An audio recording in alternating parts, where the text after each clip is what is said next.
Of all the economic variables that are followed by business analysts, one of the most important is called gross domestic product. This is an account at the top of a larger group of accounts that summarizes all the goings on within the economy, including saving and spending, who does the spending, who receives the income, where the taxes go, and so forth. This group of accounts is called the National Income and Product Accounts, which has been around since the 1920s in the US and in the UK. The data are collected by the Department of Commerce and aggregated into this giant account, and it provides a database for the economy, for economists, for decision makers, policy makers, the Fed, and so forth. What I want to focus on are not the sub-accounts, which of course are valuable if you're looking at the details of how an economy is working. But if you just want to know the variable that is most important to determining the business cycle, to drawing conclusions regarding inflation, unemployment, and so forth, we'll start with gross domestic product. Now, these data are collected over the entire period of the year, but it's only reported 4 times a year. Now, there are some accounts within the National Income and Product Accounts that are reported monthly. Consumption and inflation rates related to consumption and savings rates and so forth. But GDP itself is only reported once every quarter. What I want to do is focus on a definition of GDP, talk about some of its measurement issues, and then set up a standard for what we consider a good number as opposed to a bad number. Gross domestic product is defined as the dollar market value of all final goods and services and structures produced by labor and property located in any country in 1 year's time. In essence, it is a measure of current production.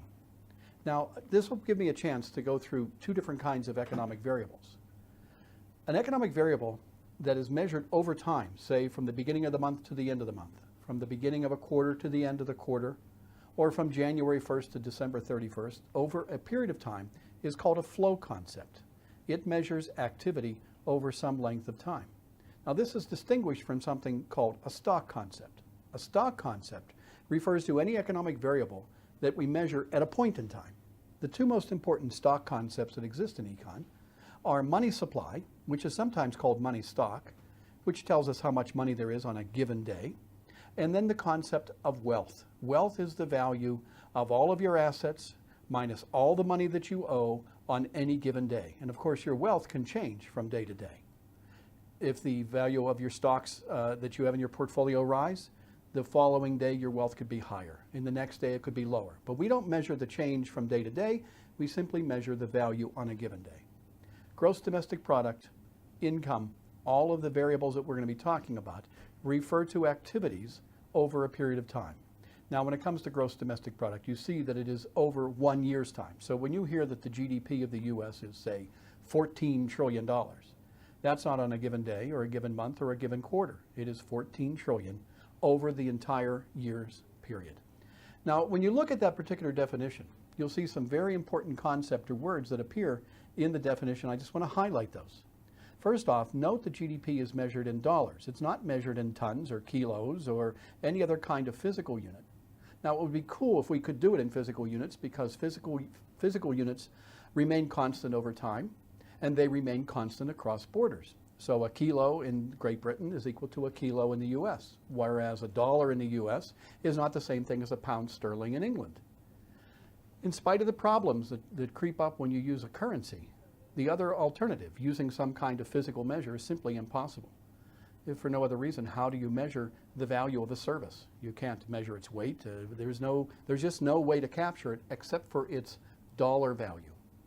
So right away, though, we must keep in mind at some time before I finish this particular lecture, I'm going to have to do something about that. Because this one particular unit, called the dollar, does not remain constant over time. The value of the dollar domestically, say a year ago, is not equal to the dollar today. And therefore, if we measure GDP in dollars a year ago and measure it in dollars today, they're not measuring exactly the same thing. I will make an adjustment for that a little later in the lecture. Second, note that GDP focuses only on market activity.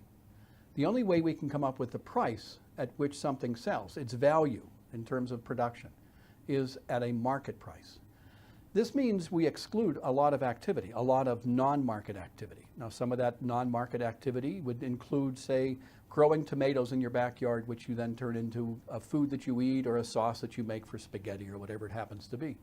But it also includes a lot of off-market or what we call underground activities, such as illicit drugs or prostitution and so forth. These particular activities generate production. People pay money for them, but we have no record of that particular activity because it doesn't go through a legal market.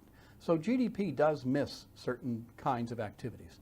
Our best guess in the US is it misses probably around 8 to 10% of total economic activity because about that much is underground. We don't know for sure because the underground economy is illegal. And so we don't have a really good solid measure of that particular number. But about, let's say it's 10%, and if GDP currently is running around 14 trillion, that is $1.4 trillion worth of value. Next, we want to recognize that we don't want to count things two times. Let's say that you have some raw materials that go into the production of a loaf of bread. You have some wheat and you have yeast and so forth. You don't want to count them 2 or 3 times. You want to simply count them one time. And the way to do that then is to value production at the final consumer at the end of the period. So during any given period, you're going to make a loaf of bread. Whatever that total loaf of bread is worth at the end of the period, when it's finally sold, that will capture the price of the yeast and the price of the wheat and so forth. Therefore, we only look at final goods. Now, if you happen to be in a situation where a loaf of bread is been baked, but it's not been sold to the final user on, say, December 31st, then we have to go through an accounting method to figure out how much of the GDP has to apply to the former year and how much goes into the new year. And there's an accounting method called value added that'll take care of that. The details of that particular example appear in the course supplements. And lastly, something you must understand more than anything else. That is that gross domestic product is a measure of current production. It's not a measure of prices, though there is a price index that comes out of it. It's not a measure of employment, though employment is related to how much activity goes on. It is instead a measure of production. And it's current production. It has nothing to do with what will happen in the future or something that appears in the past. It's only the activity that occurs over the quarter or the year that's under discussion. Now, when computing this particular number, which of course is a massive undertaking, there are 3 different ways you can do it. First off, you can look at the value of production at the expenditure side. And what economists have done is they've broken expenditures into 4 different categories. Consumers, households; investment, which is activities by firms; government spending on goods and services; and then the foreign sector, where there is some production done for the foreign sector and there's some production done by the foreign section for the U.S. In this case, we take something called net exports. We take the value of exports and we subtract the value of imports, and whatever that net number is, whether positive or negative, will be added to the total level of GDP. Secondly, rather than looking at the value of the actual expenditure, we could follow every dollar of the expenditure as to where it goes in the form of income or some kind of tax. So let's say that you bought a bottle of soda in a machine and the price was $1.50. One way to measure it would be to use the consumption of $1.50. Another way to do it would be this income method, to take the $1.50 and recognize part of it goes to DePaul, part of it goes to the person in income who was filling the machine, part of it goes to Pepsi, part of it goes to the interest payment on the loan that was made by the guy to buy the truck and so forth. You keep going down the line. If you take the $1.50 and you look at everywhere it went, by summing up each one of these components, you'll get the same $1.50. So this would be an incomes approach. It does tell us who gets what. A third approach is an accounting approach, and that is going to be what is called value added. You simply take the raw materials that goes into a firm. The firm does something to these raw materials and makes them into a product of some kind, intermediate or final, that is worth more. And if you take the final price sold by the producer, subtract away the value of the goods bought from the outside, you get something called value added. And therefore, if you look at value added all the ways from the beginning to the end, to the final sale, you will get the same total $1.50 for this bottle of soda. Of the 3, the one that we have decided to stake our claim on is going to be the expenditure approach. mainly because we have much more confidence in the quality of the data. It is very hard sometimes to capture the income data because people tend to hide it. The gross value added, well, that's fine, but value added is really an accounting method that gets us to a number as opposed to a good way of summarizing where the activity is taking place. So across the world, when you look up data on GDP, it will be invariably listed as C plus I plus G plus NX, consumption plus investment plus government spending on goods and services plus net exports. Most economists have found this to be the most efficient and the most revealing approach to looking at the level of gross domestic product. Now, GDP in the United States is measured by the Department of Commerce, and there's a subgroup within it called the Bureau of Economic Analysis. And you can, of course, access the data at bea.gov, and you can just, to your heart's content, look at all the various data on incomes and expenditures and so forth. Now, the reporting worldwide is not quite as clear. That what happens is that different countries report the GDP figures in different ways. Now, first off, we will see that every country will report the GDP in their home country's currency. So the US will measure it in dollars. Great Britain will measure it in pounds sterling. Germany will report their GDP in euros. Many other countries, though, to make them comparable, and since English and the US are kind of like the centerpiece of world economic activity, most Western countries, and even many in Asia, will publish their data in two forms. They will do it both in their home country currency as well as in US dollars, so that you have some idea of exactly how large the GDP is of these countries compared to other countries, all of whom are putting it in terms of US dollars. Now, that's not the problem. The problem is not that they measure it in their currency or we measure it in our currency. It has to do with how you report the rate of change over time in the GDP. And it turns out that there are three different ways. All three give you slightly different information. And if you're not clear as to which one you're looking at, you could draw the wrong conclusion. One possibility is that they take the size of GDP, they compare it to GDP 1 quarter prior, and from this there's some kind of change. Let's assume that GDP rises and that it goes up from 1,000 to 1,100, which is a 10% increase. Now, this particular increase could be reported one way. It could be that there was an increase of 100 and that the increase from quarter to quarter was 10%. A second way of doing it is to look at year over year. Take whatever quarter it is. Let's say it's the first quarter of this calendar year. And we would then compare the value of GDP in this quarter to GDP 1 year ago. This would be called year over year. This tells you exactly how much activity there has been over the past 12 months. Now, every time you move into a new quarter, of course, you drop off a quarter at the other end. And it is this year over year is always the first quarter versus the first quarter, second quarter versus a second quarter a year ago, and so forth. A third method, the method used by the US, is called a seasonally adjusted annual rate.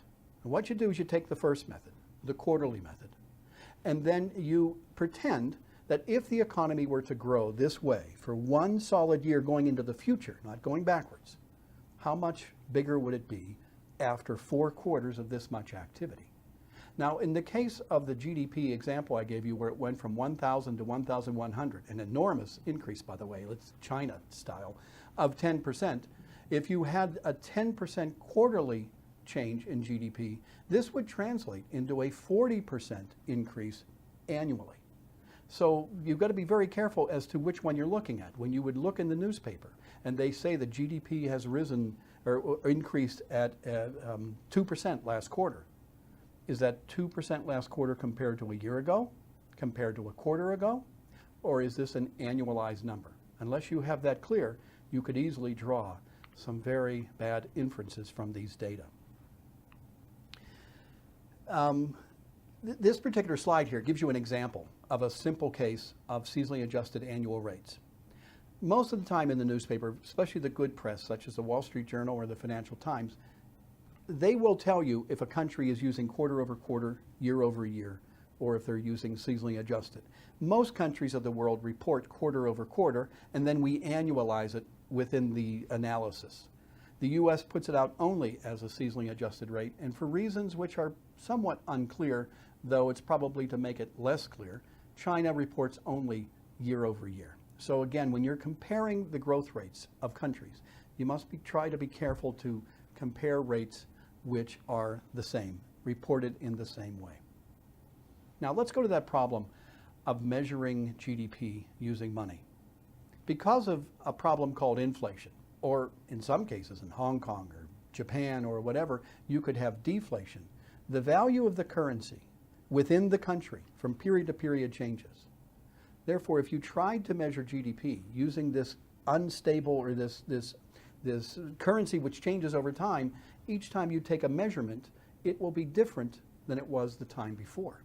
So we have to come up with some kind of way of removing the effects of the change in the value of the dollar domestically, so that each time we report GDP, it is comparable to the period before, or 5 periods before, or 25 periods before. Now we do this through a concept called a price index. And in a price index, we simply look at prices and quantities as actually purchased within the market in some base year, say 2005, 2000, whatever base year you want to pick. And then we compare it to the prices and the quantities as purchased in the current period. When we compare the current to that base period, we can determine by how much the value or the value of the dollar has changed, how much inflation has there been, or how much deflation there has been. By applying this particular price index, we're able then to remove the effects of inflation or the effects of deflation. Now, when you measure GDP, just using the dollars as they are today traded, it's called current dollar GDP. In Bahrain, it would be current dinar GDP. In Britain, it would be current pound GDP. Some textbooks also refer to it as nominal GDP. GDP in today's terms, in the terms of today's currency. While that number is revealing, it tells us something about how big the economy is. It doesn't allow us to compare how big we are today to how big we were, say, a year ago. Because what if we have a situation where we take the annualized rate of change in GDP and we find in nominal terms, current dollar terms, it's 4%. But there has been 4% inflation over the same period of time. You would be misled into thinking that the economy is bigger, when in fact it is not. So we take this price index, we apply it, and we generate a number which is called real GDP. Now, real GDP in and of itself is never observed in the real world. Only current dollar is really observed. Real GDP is a number which is calculated by applying this particular price index. Now, you know that the prices of various products go up at different rates. Healthcare and higher education go up much faster than other segments of the economy. And even in economies which have inflation, some sectors of the economy actually have falling prices, like computing power and so forth. So what the Department of Commerce has done is developed a whole series of different price indices for different sectors of the economy to make sure that we don't apply one single inflation measure to every particular sector of the economy. This is much more revealing. It gives us a much more complete understanding of the change in GDP. When we apply these numbers and get the GDP, we can then come up with actually an index of inflation at the GDP level, not the consumer level, not the producer level, but at the economy as a whole. And this is called the chain-weighted index.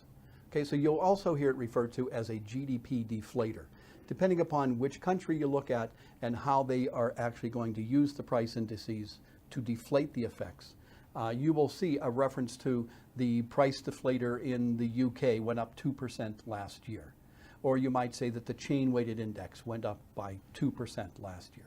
So it is an economy-wide measure of inflation, which many economists find very useful because it does encompass just about everything in the economy. When you hear the number reported, you might wonder, what is a good number? And what I'm going to make clear to you, I hope, is that a good number for the US is not necessarily a good number for China, which is not necessarily a good number for Japan. We have to come up with a number or a standard that is related to the economy that we're talking about. So you have an economy such as China, which is growing, becoming more capitalistic, has a very large population, but this population is getting older very quickly. They're going to have one potential GDP. The US, with its immigration and birth rates and productivity and innovation, we have another potential level of growth.